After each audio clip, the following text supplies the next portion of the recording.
Um, there's a great story. There's a couple of these actually, but I'll choose the Steve Harvey one. I don't know if you've seen this, but you know who Steve Harvey is, the comedian who does the Yep. Family Feud now. Yep. He tells this story. I think he told it on Oprah, that when he was 7, the teacher asked them as an exercise to write down a sheet of paper what they wanted to be when they grew up, and he claims he got called last, and teacher said, but the others she read, but for the teacher made him come to the front of the room and read it out loud. And apparently he had a stuttering problem, but it said, "I want to be on TV." And she thought he was like not taking the exercise seriously. And she condemned him for writing that, so much so that she called his mother, and he got in trouble when he got home. So he got sent to his room. He's worried that his dad's going to come in there and read him the riot act. And his dad comes in and sits next to him. Here's the whole story. And he says, "Here's what we're going to do. Let's take that piece of paper and put it right here in your bedstand, and I want you to read it every single day." And you hear a story like that, and I don't think there's a lot of people. I think that's a very hard thing to do. I think that for parents, and I'm a parent of 3, and I've lived through this phase that we're talking about. Your intuition as a parent, like some in your DNA somewhere, is to look after the economic welfare of this child. You want them to live a good life, and it's very hard not to associate that mostly with money.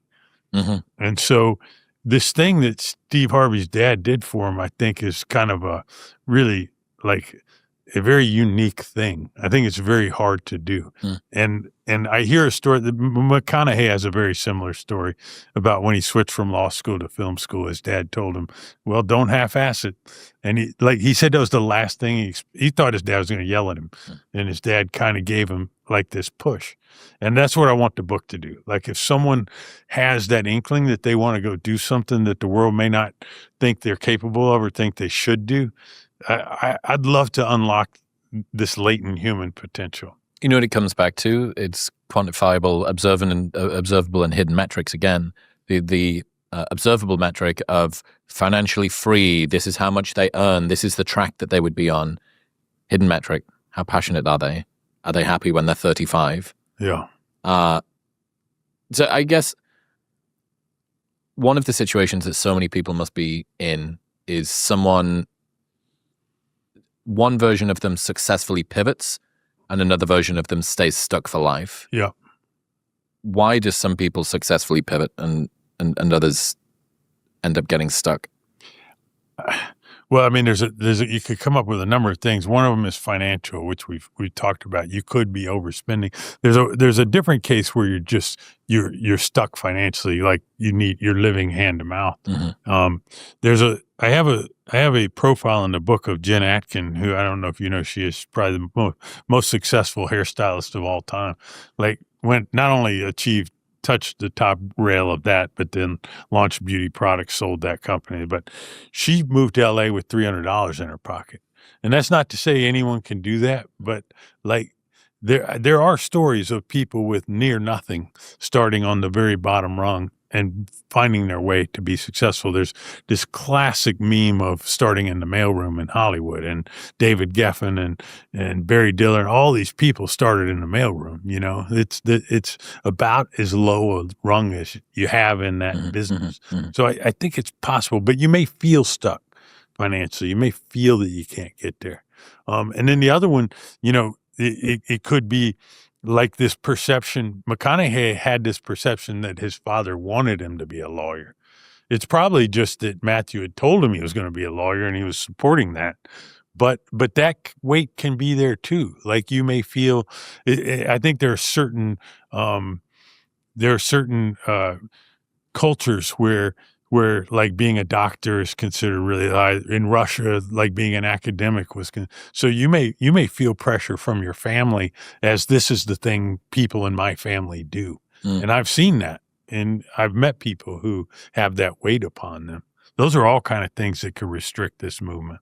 What about the fear? There has to be a huge chunk of people that just, what if this doesn't work? It's sort of ambient, ephemeral, this fugue fog thing that's come down on them. If you allow me to give you a little history of how or why, I would say I spent 6 years turning the original presentation into a book, and I had this thing I really wanted to achieve, which was to embed as much stories and narrative into it as possible. Mm-hmm. And I was listening. I know you've had Morgan on.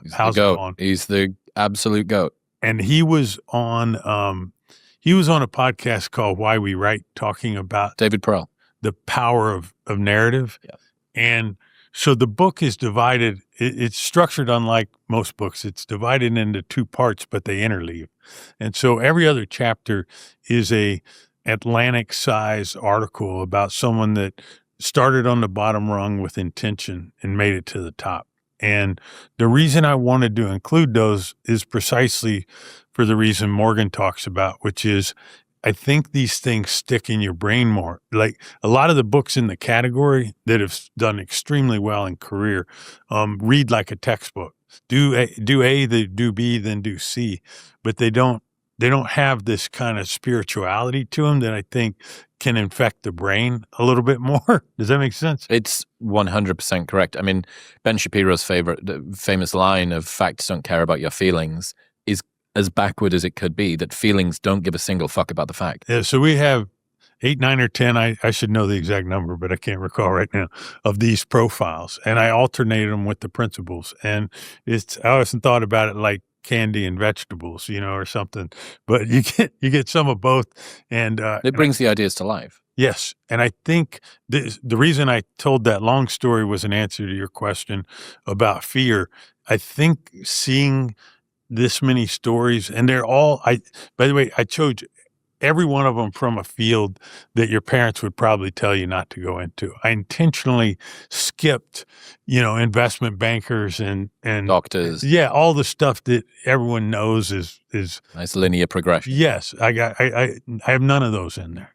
For this reason, because I wanted to help people get past the fear by giving them the motivation and the method to do it. I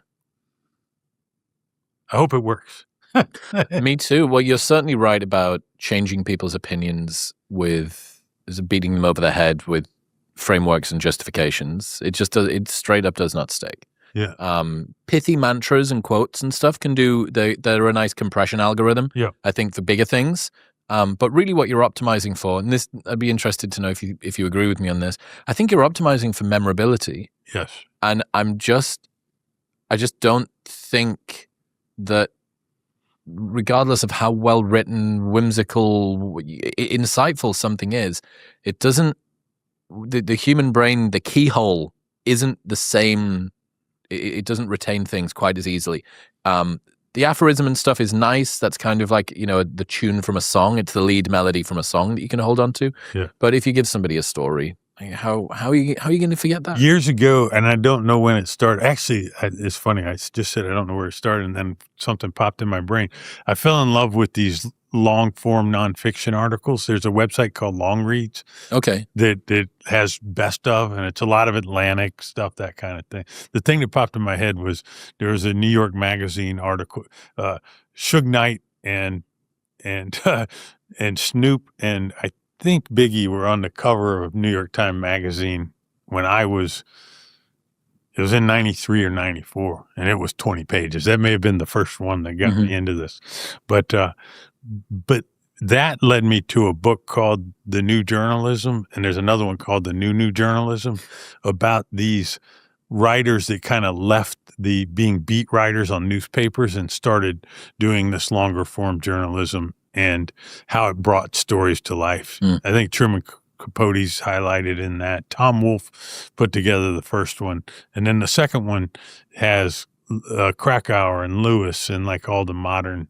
Well, now we've seen this pivot into Substack, right? That people that were previously hardcore journalists have made their entire careers on Substack. And then if you're somebody like Barry Weiss, you've done this sort of double U-turn thing and looped back on yourself enough, and you end up in charge of CBS. You're Matt Taibbi, and you end up in charge of the Twitter files or whatever. I'm a huge Barry fan.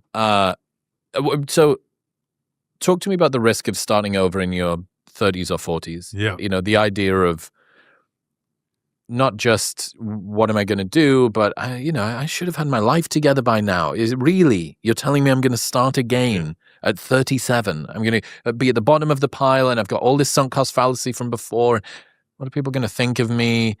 What's the real risk of starting again in 30s and 40s? Well, one thing I would encourage you to do, there was this book I read when I was really I think back in business school called Shark Proof by Harvey Mackay. He's known for his sales book, but he wrote a book about careers, and he said to keep your dream job. This was an older book, so he said keep it in a manila folder in a file, but you could create it in a Google Doc or something that where you're just keeping notes. Like, well, if I do it one day, and everything you learn, people you might talk to, I think you just pile more and more stuff in there, and it'll start to feel more real. Like you can begin the process before you make the leap, right?